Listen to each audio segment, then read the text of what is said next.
Hey guys, what is going on? This is Wrestlelamia, back with another episode.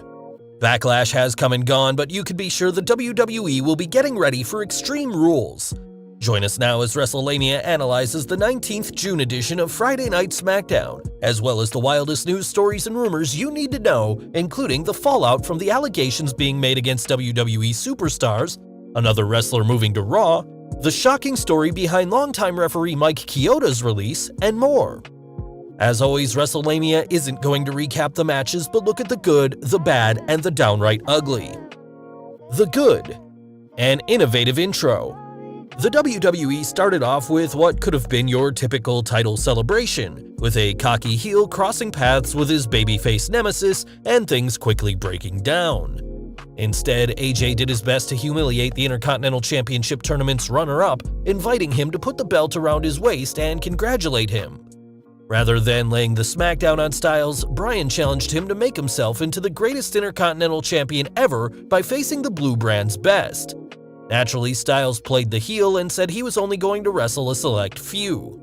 The intro was another reminder of what a jerk Styles is, and set the stage for a great debut. A dynamite debut. The original Bro made quite the splash, introducing himself to AJ Styles and showcasing his impressive skills in an impromptu match against the new Intercontinental Champion.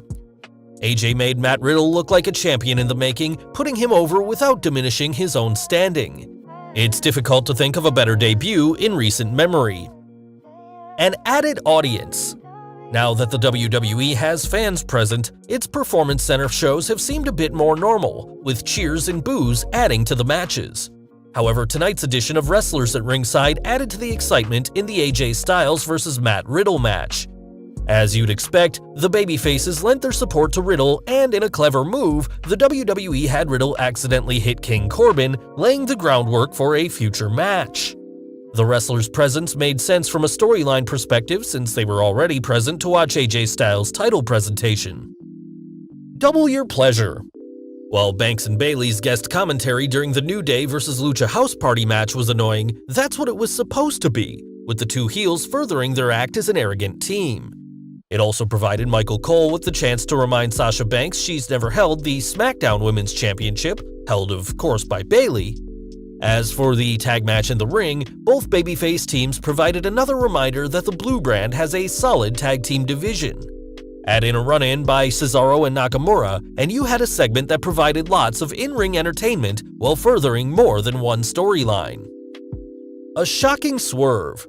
The WWE pulled a great switcheroo when Firefly Funhouse Bray Wyatt was confronted by Braun Strowman, only to unveil an unpleasant surprise for the monster among men. Strowman told Wyatt he was through with his games, but Bray made it abundantly clear things between the two former Wyatt family members were far from over. Wyatt shocked Strowman and the fans when he reverted to his identity as Wyatt family leader Bray Wyatt, astonishing Strowman and leaving fans to wonder what's next. The WWE is playing things smart by not overexposing The Fiend, who fans know will eventually clash with Strowman, likely at SummerSlam. The bad. Sonya fails her screen test. Sonya Deville has made it clear she's looking to play Batwoman on the CW's superhero show, now that the show's star Ruby Rose has exited. However, her promo on Mandy Rose left a lot to be desired. It was a passable pro wrestling promo, but seemed to fall short of anything approaching Hollywood other than a WWE Studios role. Hopefully Deville will have time to improve her thespian skills over the summer. The ugly. While SmackDown didn't feature start-to-finish excellence, simply because it had some fillers such as the Shorty G vs. Mojo Rawley match and Nikki Cross vs. Sasha Banks, it needed these matches to slow things down, including the fantastic Matt Riddle vs. AJ Styles match and the shocking surprise return of Wyatt family Bray Wyatt. This was another solid episode.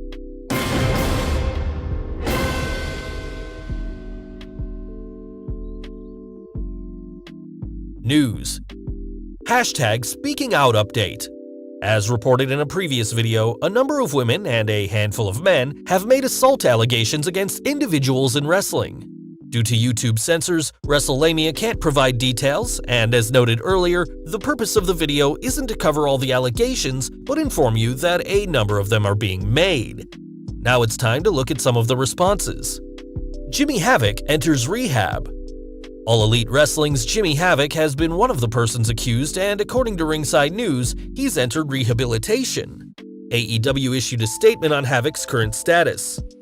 "We wish Jimmy Havoc all the best as he receives treatment and counseling in an effort to overcome the mental health and substance challenges in his life. We are aware of various reports related to Jimmy. We are evaluating his status with our company and will address it when he has successfully completed his rehabilitation." Compare AEW's response with the other promotions, beginning with WWE. The WWE Reacts. The WWE issued the following statement in regards to the accusations. "Individuals are responsible for their own personal actions. WWE has zero tolerance for matters involving assaults. Upon arrest for such misconduct, a WWE talent will be immediately suspended. Upon conviction for such misconduct, a WWE talent will be immediately terminated. WWE's ability to fine, suspend, or terminate a WWE talent will not be, however, limited or compromised in any manner in the event incontrovertible evidence of such illegal misconduct is presented to WWE." In light of that statement, WWE released Jack Gallagher, aka Jack Claffey, with the following statement.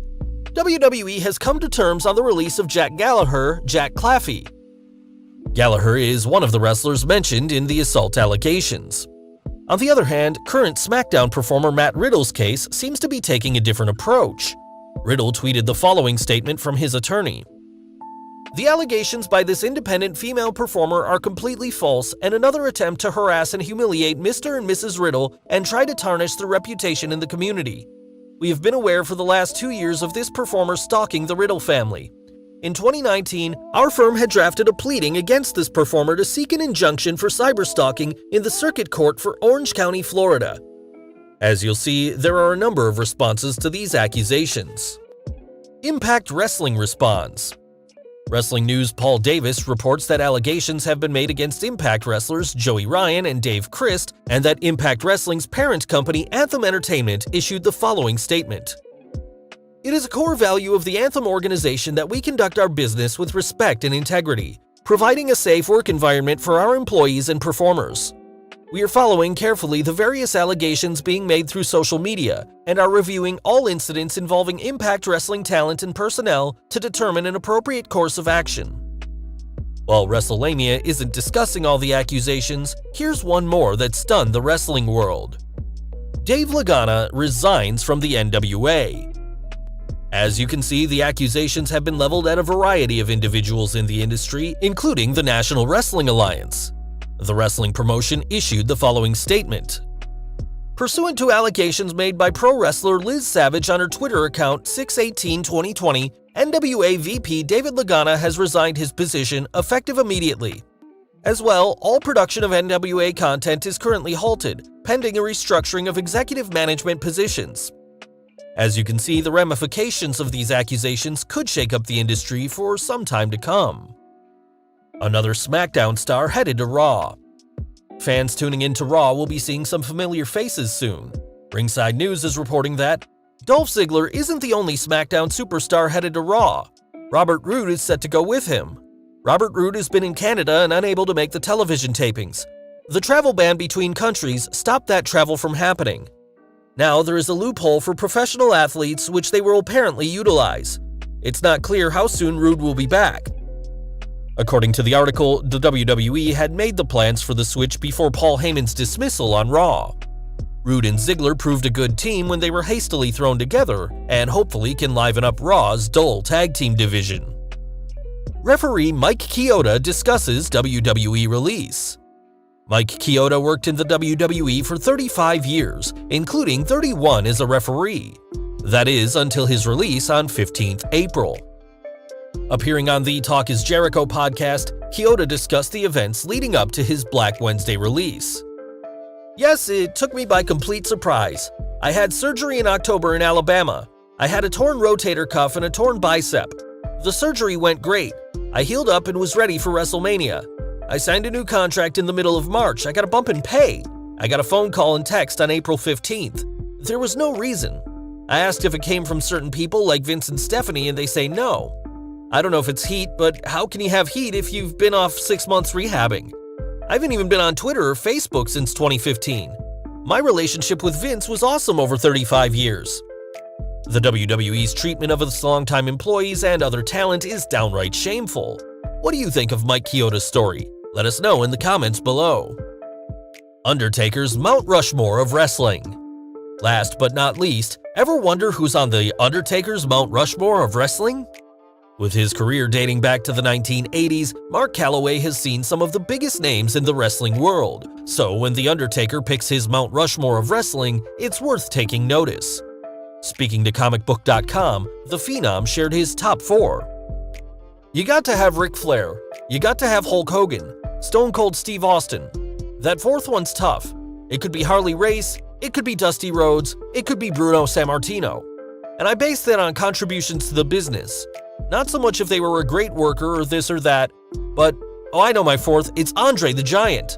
I don't know why I forgot Andre, so yeah, it would probably be Flair, Hogan, Stone Cold, and Andre. Well guys, there you have it, Wrestleamia's analysis of the 19th June Smackdown, as well as the wildest wrestling news stories and rumors you need to know. Did you watch tonight's show? If so, what did you think?